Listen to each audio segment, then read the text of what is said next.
shouldn't have a political wing, you know. I'm political in my private life, like everyone, you know. Like, I'm sometimes incensed by the inequalities in our society. We're in the 7th richest economy in the world, right? And there's homelessness. There's 250,000 homeless people in Britain. Now, I wish there were no homeless people, because they're fucking horrible.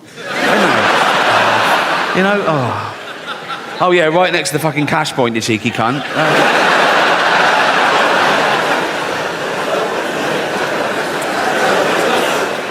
It is a serious problem, and I hope none of you ever find yourself homeless. But if you do, my advice is heroin. Cheers you right up, apparently. I've got one of those mates. My mate said this to me in all seriousness. He said, but the thing about heroin, Rick, he said, some of the greatest albums of all time were created on heroin, weren't they? I went, yeah, but they were created by some of the greatest artists of all time, weren't they? You're a plasterer, right? If I were to give you heroin, you wouldn't come up with Dark Side of the Moon, would you? You'd fall asleep watching the telly and burn the fucking house down. I should do topical stuff, but I never watch the news. I did see one thing recently on YouTube, actually. Do you know the little fella from Game of Thrones? The actor, Peter Dinklage. Do you know Peter Dinklage? Yeah. He was at a junket, and it was for a new thing he was doing, right? And they were filming it. That's why it got leaked onto YouTube. And I don't know what brought it up, but he suddenly started going off on one. Oh, God. He was going, it's fucking disgusting. They're still doing productions of Snow White and the Seven Dwarfs. For Christ's sake, it's fucking demeaning. It's 2023. He wasn't happy.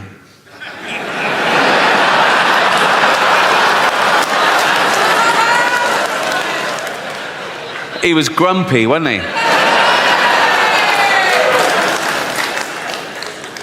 He's got a point now, hasn't he?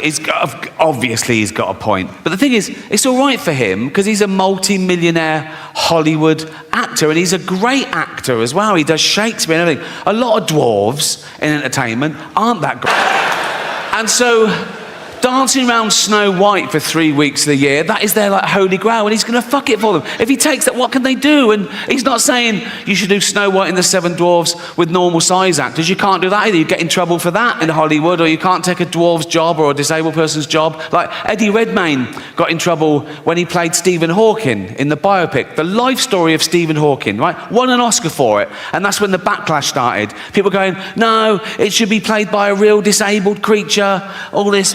Right? And they're going, the actor should have the same disability as the person they're portraying. But it was the life story of Stephen Hawking, right? So for the first part of the film, the cunt could walk, right? So I put it to you, what is easier? Getting an actor who can walk, pretend he can't for the last bit of the film, or get an actor who can't walk, pretend he can for the first bit. How would that even fucking work? Puppetry, think. You can't always find an actor with the same disability as the person they're portraying. They're fucking actors. What if they did a biopic of Helen Keller, the deaf, dumb and blind girl? Well, what's the chances of finding a deaf, dumb and blind actress who can play that role? And if you did, you go right into the director and go, we found a deaf, dumb and blind girl. What did she say? She didn't even answer the fucking phone. Oh, don't get me started. Cultural appropriation. I mean, they've been trying to cancel me for about 15 years, and they've always failed. And often the people trying to cancel me have been other comedians writing for the posh papers, doing that thing they always say, he's punching down. Well, comedy should punch up. We only punch up. We punch up. Their idea of punching up, they have a go at Boris Johnson. How the fuck is that punching up? You know, the cunt is learning disabled. He's like this fucking waterlogged Gary Busey, looking albino Eggman thing. He can't string a sentence together. Have you heard him talk? He's like, he's a fucking moron. I punch up. I have a go at people like, I don't know, Stephen Hawking, right? Yes, the greatest brain that's ever lived. He can take it, and he wouldn't even have minded when he was alive, because he's part robot, isn't he? I think he's basically a talking chair, so you can say what you want. And he was on Epstein's island, apparently, so fuck him. I don't. What was he doing there? Why do I want to go? Why? Why? You're like just there doing fuck. I would go. What? I know pedos who'd kill for a ticket to that, and he's just taking up a space. It's probably DEI or something, and they go, we need one. Like, I'll go, what are you doing here, Steve? He go, I'm thinking weird shit. Fuck off.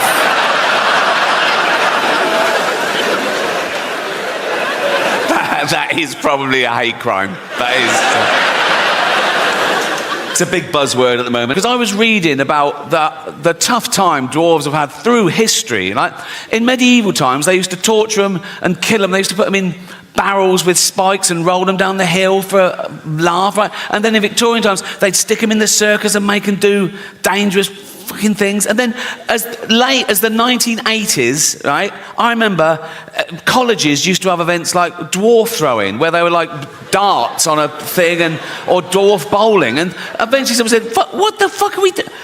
Can we stop making dwarves do shit for our entertainment? And it stopped. And now it's back. Now they're in the Special Olympics. Now they've got, they're going, let's race them. And let's throw them in the water and see if they can swim. They can. So it needs a bit of work, that one, doesn't it? I don't know. People don't realise how much goes into one of these tours. My last tour, I did 60 new material nights. Then I did like 25 work in progress shows. Then I did an 85-day arena tour around the world, honing it all the time. One critic sat at his kitchen table, said, lazy. He called me immature and vulgar. Four-eyed cunt. I'm at that age now where everything annoys me. I get about the Golden Globes is always, was someone so angry about what you said about them, they came up to you afterwards and want to throw, and I always go, oh God, no. I wouldn't even say if that had happened, because I don't like gossip, to be honest, right? There was one guy I thought took it the wrong way, right? It wasn't the cameras went to him, and I'm not in control of the cameras, so I think he was caught in the headlights. It was Elton John, right? But it wasn't a bad joke. I was introducing Madonna, okay? And I later found out that him and Madonna were in this feud, and he hated being mentioned in the same sentence as her. But I didn't know at the time. I was confused, right? And it wasn't part of the monologue, but I'm there for like 3 hours, right? And now and again, the stage manager put a head around the door and go, do you want to introduce so-and-so? And I go, yeah, fine. And I come out and I either do it straight or I ad-lib. And this was little ad-lib because I saw Elton in the front row, right? So this was the joke. I came out and I said, our next presenter is the Queen of Pop. Not you, Elton. Sit down, right? And it sort of went to him, he sort of went, and I was like, oh, fuck, he hated that. And I was thinking, why is he, I said, oh, God, do you think I'm homophobic? Oh, I'm not homophobic. There's always in my head. Then I thought, he must have heard worse, right? In the 1980s, right, when Elton John was in the closet, he wasn't out, he was married to a woman, right? He was also chairman of Watford Football Club. And he and his then wife would go along and watch Watford play, and the entire crowd would sing, don't bend down when Elton's around or you might get a willy up your arse. Which puts my little quip into perspective, doesn't it? I don't know how football fans know how to start at the right time in the same key. Do they hand out sheet music before we're doing Willy up the arse in C? Jeff's doing a solo. They get a traditional tune so everyone knows it, and they change the lyrics. Some genius changes the lyrics, right, to be as offensive about someone or something or somewhere or whatever, right? So the tune they used to use, I remember it, it was that old Cockney knees up song. My old man said follow the van and don't dilly-dally on the way. Do you know that one? Remember the term dilly-dally? They use it very creatively in their version, right? So this was their lyric. It was the 80s. It's not politically correct. I apologise. But they're football hooligans. What are you going to do, right? So let's analyse their genius lyrics, right? This is what they used to sing. Don't bend down when Elton's around or you might get a willy up your arse. I mean, you might. Not necessarily his, but, you know, like mathematicians amongst you would have to go, yeah, there's a slight... Like, if 1,000 people bent down when Elton was around, one of them might randomly... Someone might come off a bicycle and go, sorry, like that, and they oh, fuck, and the scientists will go, one. Do you know what I mean? There's a slight... Also, when Elton's around, that's ambiguous. That could fit, like, you could have two gentlemen having anal sex in a hotel room, right? And then the next day they find out that Elton John was staying in the next room. They go, oh, I got a willy up the arse when Elton was around, you know? I'll give them that, anyway. Don't bend down when Elton's around, or you might get a willy up your arse. He has the nerve to call us dear. We all know he's a fucking sorry, right? And he goes, he dallies and dillies. They've reversed it. Why? He dallies and dillies. He plays with people's willies. Again, I don't know what play with means in this context. It could be like, wow. It could be anything, couldn't it? Wow. I thought you were going to suck it. No.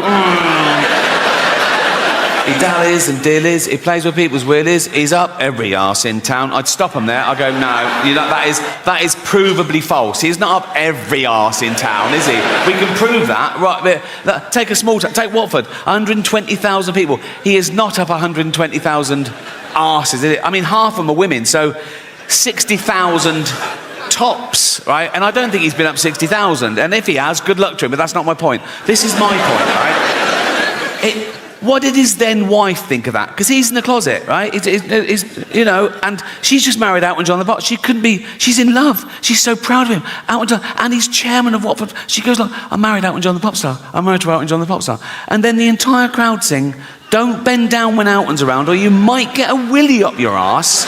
She must have gone, why are they singing that out? I've just, I said earlier, I've never had a joke stopped by the Golden Globes, and that is absolutely true, but I've just remembered a joke that I stopped myself because I bottled it a bit, and I think I was being overcautious. I want to share it with you, right? So I got the chance to introduce Jason Momoa. Do you know who Jason Momoa is? Yeah, right? So I thought the meta joke would be to show my hypocrisy and my cowardice. Like, I'm okay to slag off actors, who's scared of actors, but when it comes to a big dude, right, I'm not so brave. So I was going to go, I've got nothing bad to say about our next presenter, because he's got a cock like a baby's arm, right?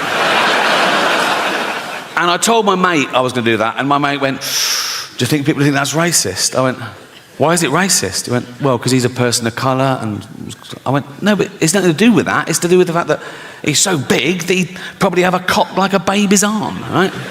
So I didn't do it. And I had a great follow-up as well. I'll tell you the whole thing. This is the whole thing. This is what I was going to do, right?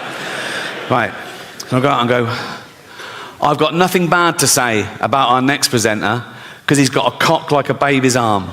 Unlike Peter Dinklage, who's got an arm like a baby's cock.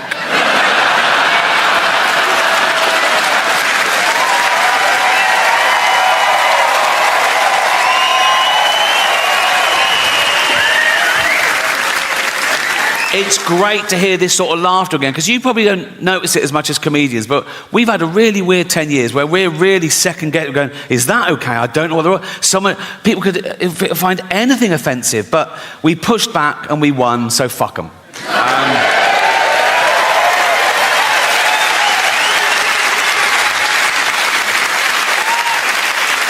Until the next time. They haven't gone away. I looked up one film on here, Schindler's List.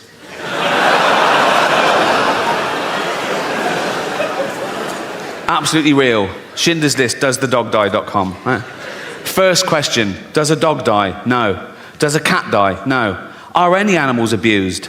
Someone answers, there is a chicken that's handled roughly, but otherwise unharmed. Now, I love animals more than anyone I know, but if I was Jewish, I'd be slightly offended by this avenue of questioning. Imagine that in real life. Imagine someone says, oh, yeah, my grandparents were murdered by the Nazis. You go, oh, what happened? Oh, they were dragged from their house and sent to the gas chamber. Oh, was a chicken hurt? What?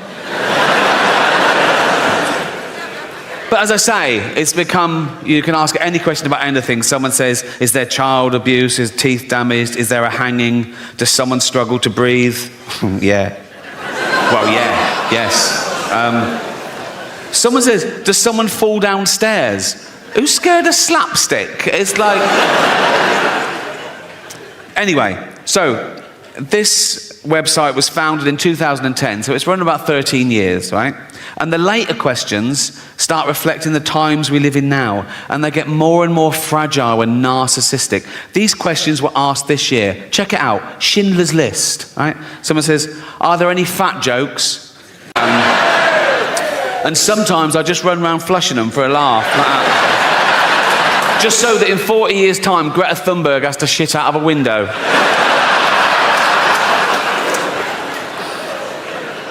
I've got 28 radiators. I always have them on full. Then I put the aircon on full, and it sort of settles at about 20 degrees. Lovely. It's how the cat likes it. She loves it at 20 degrees, and I spoil my cat. I love cats. I love having a cat. Think about it. Cats are great, but if you let them out, they bring home the most disgusting things. Last week, mine brought home a scouser with herpes. And it wasn't quite dead, so I had to get it by its legs and crack its head against the table.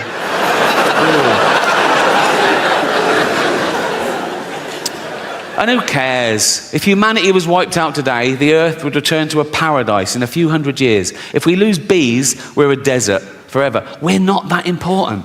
We're just one species of narcissistic ape. And some people on social media get annoyed when I say we're apes, religious types, Americans. One bloke said to me, speak for yourself, dude, I ain't no ape.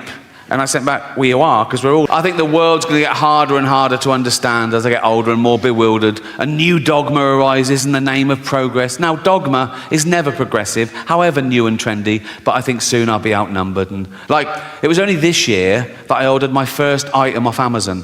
All the way through the pandemic, Jane's like, bang, things are arriving, we need this, bang, it's here. And I was going, oh, and she goes, it's easy. I go, I never liked real shopping either, hated real shopping, particularly clothes shopping. I hated clothes shopping when I was young and thin. I really hate it now I'm fat and old, right? Once, a shop assistant thought I had my inside leg and my waist measurement the wrong way round.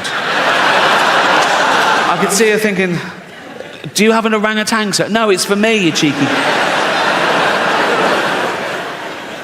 Yeah, I never like real shopping, but I don't trust the internet either. And James was going, just put in your credit card. I don't want to have my credit card details. She went, everyone's got your credit card details. Just put the number in. I went, what one? She went, the long one. She went, oh, fuck me, give it here. There, you're on. Order something. So I thought, oh, I don't want anything. Oh, tracksuit bottoms. You can't have too many. I wear mine till the bollocks fall out, right? So I put in men's tracksuit bottoms, black, zip pockets, about 38 different. Oh, fuck me, they look all right. Size chart. I go, well, they'll be a bit long, but they'll be a bit tight. I thought, $9.99. I thought, oh, fuck it, who cares, right? So I ordered them. They came the next day. I opened them up. They were shit. Now, I don't know what sweatshop they were made in or what little 8-year-old Chinese kid made them, but he should be fucking punished because they are. And I was looking at where to fucking complain to get him fired, right? And I found out that these kids only get $2 a day in these fucking places, right? But what happened to pride in your work? Do you know what I mean? And I could tell, some of you are thinking, oh yeah, but he didn't think Ricky Gervais would order them. Well, no, but maybe you should be told there's a chance that Ricky Gervais might order them. His owner should sit him down, right? And say, if Ricky Gervais orders these and complains, I'm going to rape your mummy again. Was that too much? Sorry. Leave it with me. Leave it with me. And as I said, I think this is my most honest and confessional show so far. So I want to talk about something I haven't talked about before, and that's to give you a glimpse behind the curtain of the Golden Globes. Right? And thank you. I last hosted the Golden Globes in 2020. It was the 5th time over a 10-year period, and I liked them more and more, and the last one was my favourite, because the world changed in that 10 years. Like the first time I hosted them in 2010, the press of America, they hated me. Right? Who was this annoying Brit insulting the most important people on the planet? By the last time I hosted, they were like, yeah, go on, fuck them. Fuck them. Right? Because ordinary people had got sick and tired of being lectured by these multi-millionaire, nothing wrong with that, these liberal elite entertainers telling them how to vote and how to recycle, when everyone knew they were getting free jet rides to Pedo Island. So It really hit the zeitgeist. But it was always the same deal. Whenever they said, do you want to host? I said, yeah, I'll host. I said, but I'm going to write all my own jokes, which is unheard of, apparently. I said, I'm going to write all my own jokes, and I'm not going to rehearse, so you can't hear the jokes beforehand, you can't cancel any. And they let me do that. I did have to show a lawyer the jokes about an hour before to make sure I hadn't broken any laws, and I never had, because I know the law. Sometimes the lawyer would go, are you sure you want to say that? Right? And I go, is it legal? They go, yep, technically. I go, let's do it. Right?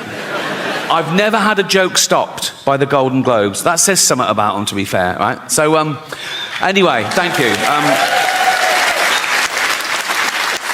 This last time, they said, oh, you've got to see the lawyer the day before now. I went, okay, great. So I was driven to the Beverly Hills Centre, and they're all setting up, right? And the photos of the A-listers are all in their chairs. I go, oh, there's Brad, there's Leo, there's Bob, oh, this one. And someone's really annoying me. I just sort of stare at them, and I just imagine us both dead one day. And it's sort of, you know, like here I was thinking, oh, imagine the pilot going, oh, we're going to, the plane was going down, right, we're going to die. And I look over it, and she's going, ah, and I go, and then the plane just smashes into a mountain, and we're all fucking burnt. But I live 1 second long enough just to look over and see her totally fucked. Whatever gets you through, you know? So we got to San Francisco, and we went on a little day trip. We went to this place called Sausalito, this lovely little harbour town. We're walking around, but about 11 a.m, because of the jet lag, we were starving. We thought, oh, we need lunch. So we found this restaurant that was open at 11 a.m, empty, of course, which is my idea of a perfect restaurant, empty, right? We sat by the window. We were looking out over the bay. There was a sea lion bobbing round. A pelican landed. The waiter brings our food. Then suddenly, in all that peace and perfection, out of the kitchen doors comes a busboy, and he just stands in this empty restaurant, and he goes,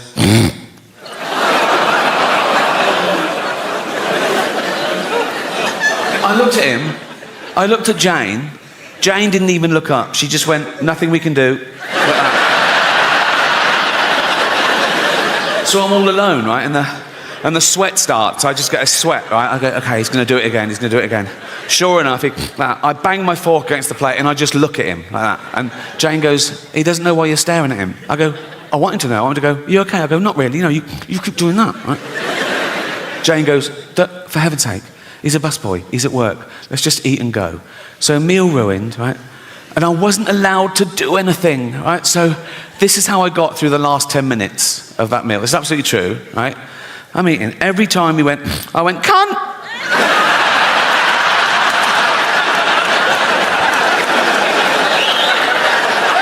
That is what you get. That is what you get.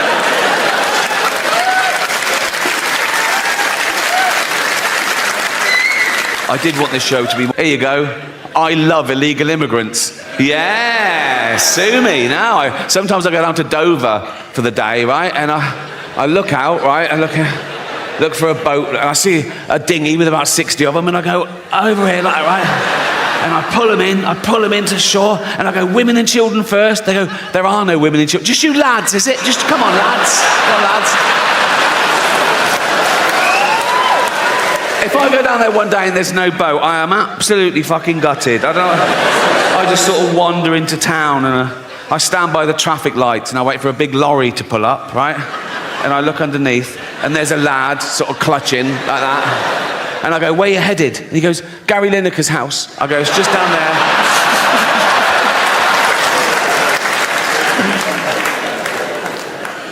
Yeah. Fuck borders. Fuck, we don't need borders, do we? Be like the Vikings. They didn't care about borders, did they? I've got a little bit of Viking blood in me. Well, we all have, because of all the raping they did.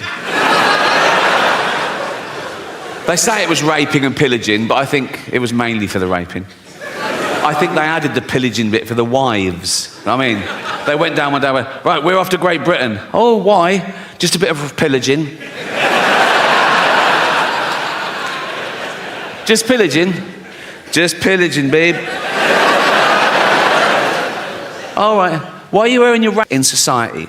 One, be competent at something. Like, oh, he's a good hunter. Go with him. He's good for the tribe. The other way you can raise your status is have virtue. Like, oh, he's not a great hunter, but he's wise or kind or whatever, you know. And then, with the advent of social media, people suddenly discovered they could just say they were virtuous. No evidence, no proof, just loads of flags in their bio, right? And they would raise their status by bringing other people down, catching other people up. Oh, look what he said. Oh, he's not as virtuous as me. Look how good I am. Look how bad. And that's where the term virtue signalling comes from, right? And I hate it when they bring their kids into it. You can believe what you want, have opinions what you want, vote how you want, but go on a march, great. But when I see a 5-year-old holding a placard, he doesn't know what that says. That's the adult, you know. Like I saw someone tweet this once. Someone tweeted, my 4-year-old just looked up at me and said, Mummy, why does Rishi Sunak hate poor people? Never fucking... I get about the Golden Globes is always... Was someone so angry about what you said about them? They came up to you afterwards and want to throw, and I always go, oh God, no. I wouldn't even say if that had happened, because I don't like gossip, to be honest, right? There was one guy I thought took it the wrong way, right? It wasn't a bad... the cameras went to him, and I'm not in control of the cameras, so I think he was caught in the headlights. It was Elton John, right? But it wasn't a bad joke. I was introducing Madonna, okay? And I later found out that him and Madonna were in this feud, and he hated being mentioned in the same sentence as her. But I didn't know at the time. I was confused, right? And it wasn't part of the monologue, but I'm there for like 3 hours, right? And now and again, the stage manager put a head around the door and go, do you want to introduce so-and-so? And I go, yeah, fine. And I come out and I either do it straight or I ad-lib. And this was little ad-lib because I saw Elton in the front row, right? So this was the joke. I came out and I said, our next presenter is the Queen of Pop. Not you, Elton. Sit down, right? And he sort of went to him, he sort of went, and I was like, oh, fuck, he hated that. And I was thinking, why is he, I was like, oh, God, do you think I'm homophobic? Oh, I'm not homophobic. That's always in my head. Then I thought, he must have heard worse, right?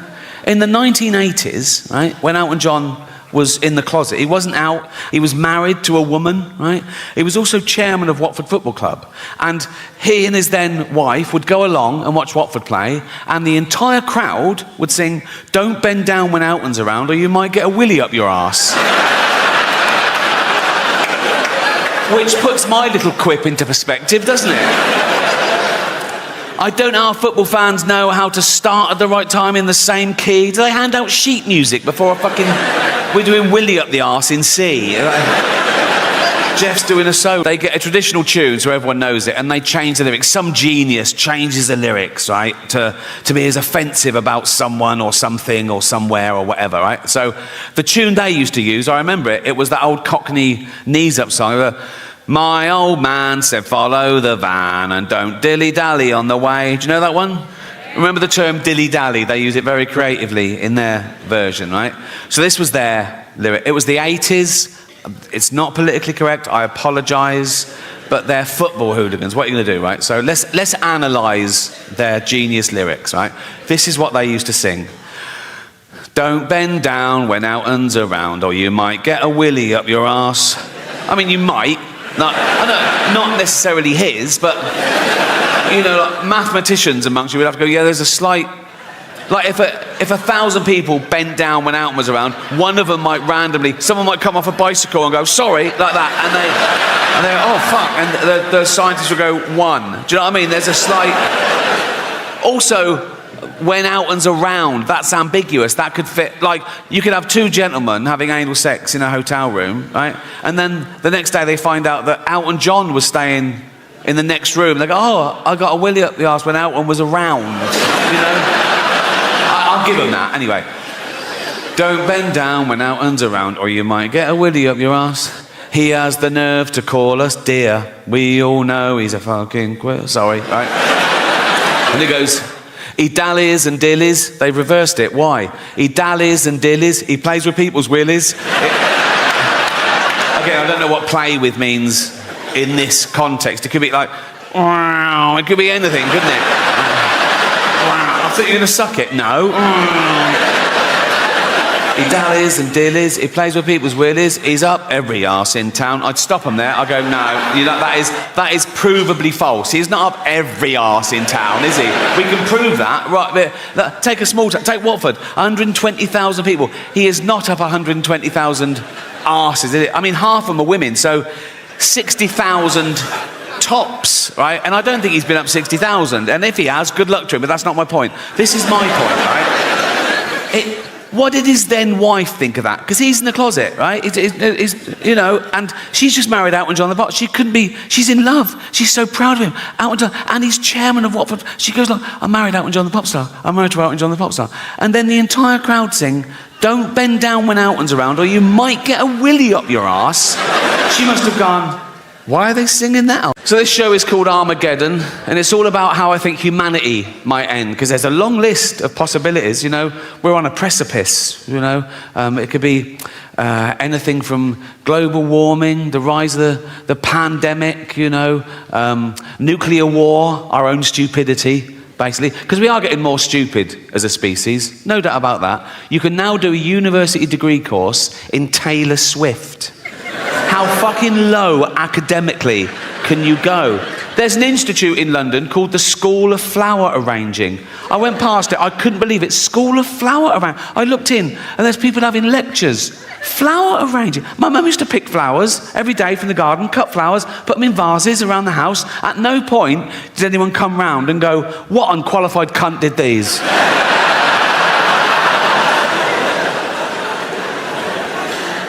The earth is in a terrible mess, and it's my fault, my generation's fault, and the generation before, the boomers, with their deforestation and their fossil fuels, ruining the ozone layer, raising the temperature by a few degrees, so parasites, bacteria, and these zootropic pandemics are just going to get worse and worse. Like, if you're 20 years old now, you're going to have a very different middle age to me. I've had the best 60 years of civilization, right? But if you're 20 now, in 40 years' time, you're going to be in your house wearing a mask, crying.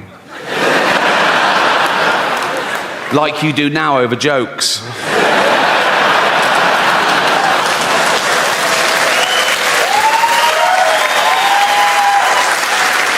I'm not going to be around to see that, but I am going to spend my entire fortune from now on private jets to make sure it definitely fucking happens. We're going to be the first generation that future generations are jealous of, right? Because we had it all, and we're using it all up. We're using up all the fresh water. We're using up all the fossil fuel, right? Usually you look back in history and you feel sorry for it. You go, oh, how did they live like that? Oh, how did they get around? No indoor toilets. I've got 9 Homo sapiens. We've been around as hominids for a few million years, and of course, along with every other life form that exists at the moment, we've been evolving for 3.5 billion years. Everything that exists at the moment all came from the same little blob of organic matter 3.5 billion years ago. That's why it annoys me when people say, oh yeah, humans, we're the most evolved. We're not the most evolved. We're no more evolved than the slug or the snail. People go, oh, come on, look at them. Yeah, they got it right early doors. Nature keeps testing them. Do you want eyes? No.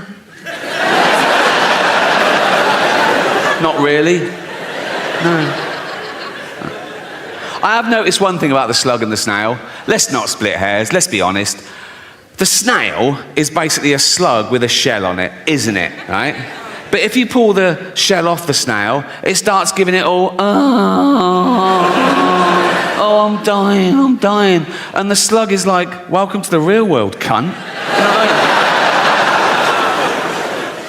mean? So yeah, we've been around for about 300,000 years. And for most of that time, we had the same life expectancy as every other wild ape, 35, 40, if you're lucky. You're born, you grow, you mate, you're playing with your kids, you get a cut, you go, oh, what's that, dead?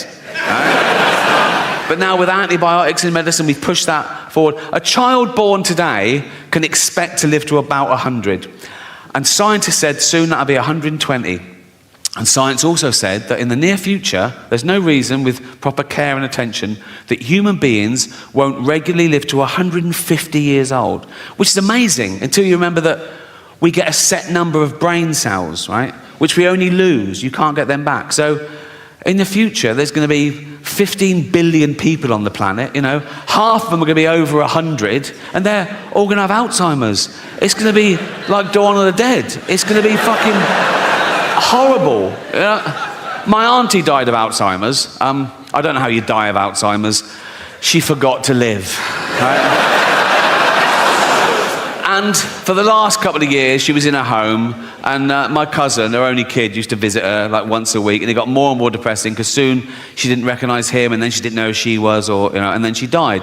And at the funeral, we were sort of reminiscing about the good days, some of the funny, absent-minded things she said and did, and we realised, probably that was the beginning of the disease before it was diagnosed. And this is a true story. Once, my cousin went home from work, and he went in, and she went, "Your tea's in the oven. I've had mine already." He went, "Oh, cheers, Mum." And it was like a fish pie, right?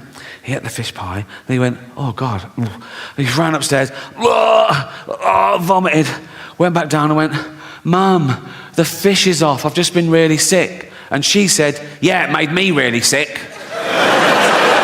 I don't know how humanity will end, as I say. There's a long list, everything from, I can't believe nuclear wars back on the table after all we've learned. But I think maybe the rise of the pandemic where parasites and microbes and bacteria and our antibiotics fail, or maybe those things that happen, but we're sort of evolved through it. Like we'll find out there's pockets of sort of mutant people around the world that are slightly resistant to radiation and slightly resistant to microbes, and we'll sort of start again because we don't really understand the mechanism of human evolution since civilization, because it's never been based on, survival of the fittest, where fittest meant just the biggest, strongest male gets to pass on his genetic material. There's other paradigms, right? Nature is brutal. Sometimes it is the biggest, strongest male that gets the female, and even then, she has a litter. If there's a runt, she goes, "Fuck it, kill that, eat it, share it out amongst the rest of us." Now, we don't do that in human society. We go the other way. We spend more time and care and attention on the weak and the vulnerable to give them a chance. Like, if you're a father and you've got 2 kids, you've got little Timmy, who's 6, right? You've got Jack, who's 8, and you go to little Timmy, you go, "Timmy, what do you want for Christmas?" And he goes, "Motorised wheelchair." I promised Jane I wouldn't do the voice, and I fucking forgot. It's too late now, isn't it? "What do you want for Christmas, Timmy?" "Motorised wheelchair." Right, well, they start at $2,000, so fucking hell. "What do you want, Jack?" Just a tennis racket, please, Dad." "Oh, good lad. How is your tennis?" Best in the school." "Oh, you good lad." "Also a ramp." Fuck me. What, so now we're doing fucking building work at Christmas, are we? Fuck me. "Oh, sorry, Jack, can't afford your tennis racket. We've got to spend all the money on a ramp and a motorised wheelchair for this money-grabbing little fucking..." "Why do you need a motorised one?" "No arms." That's fair enough. That is fair enough. I can tell some of you feel a bit uncomfortable laughing at little Timmy, who's a little 6-year-old lad. He's got a funny little voice because his chest is all fucked. Got no arms, no legs, just like stumps, right? But let me tell you something about Timmy to make you feel better about yourselves. He's a fucking racist. Yes. Horrible little shit, he is. You little fucking bigot. You disgusting little fucking racist, you racist scum, you filthy little fucking, you fascist, you fucking, you disgust me.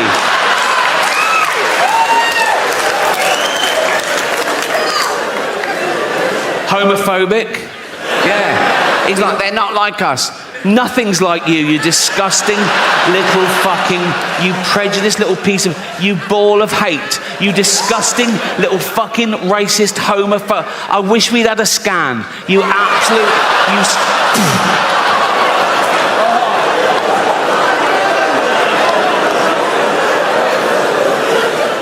misogynist. If he could, he'd rape. There's your little Timmy.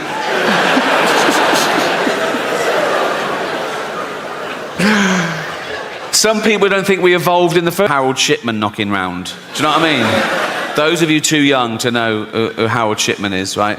He is our most prolific serial killer, right? He killed 300 people. He killed old people. That's my point. He'd have his eye on me, go, "Oh, give him a few more years." And he was a doctor, right? But the reason you haven't heard of him, right, is because he never appears in those lists of the worst serial killers, and he was like one of the worst ever, but he didn't act like a serial killer, right? He was a GP, he was old school, he had a little shirt and tie, little tweed jacket, little beard, little glasses, he'd do house visits, he'd go around to see Edna, 85, you all right, Edna? Yeah. Do you want a cup of tea? Yes, please. And he'd make Edna a lovely cup of tea, right? Then he'd just put her in a lethal amount of opioids, right? And he'd just give Edna the tea and watch her drink it and fall asleep and die. And that was it. He didn't even masturbate. You know, yes, it is a waste, sir, yeah.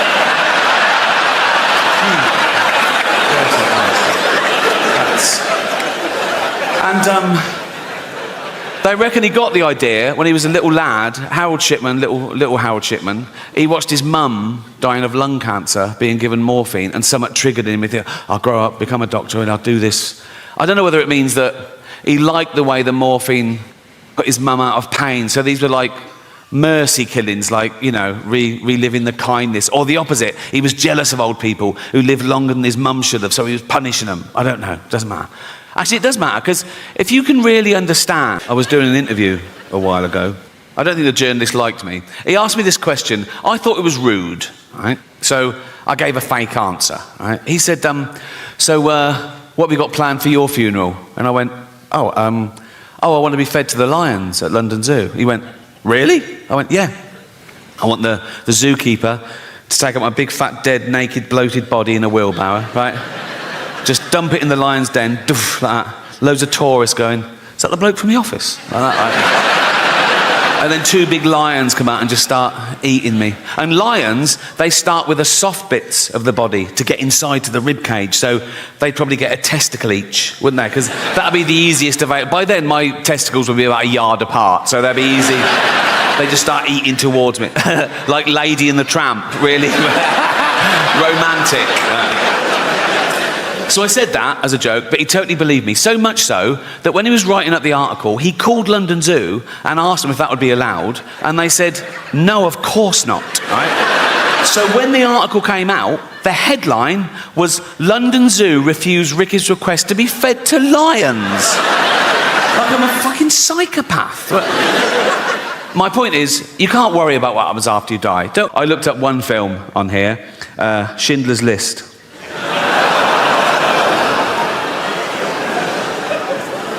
Absolutely real. Schindler's List, doesthedogdie.com. Right. First question, does a dog die? No. Does a cat die? No. Are any animals abused? Someone answers, there is a chicken that's handled roughly, but otherwise unharmed. Now, I love animals more than anyone I know, but if I was Jewish, I'd be slightly offended by this avenue of questioning.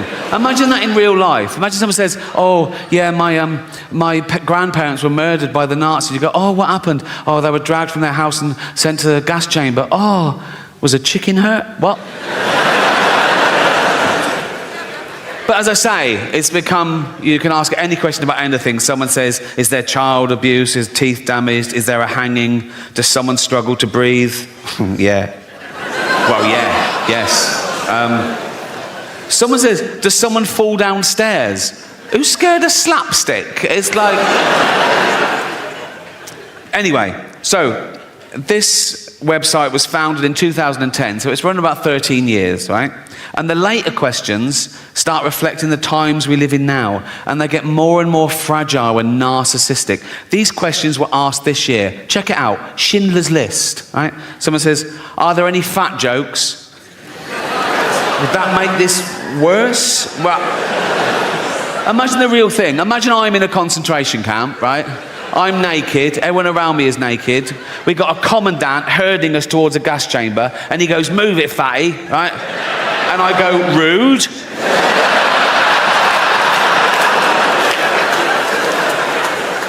No, that has ruined the whole experience, if I'm honest.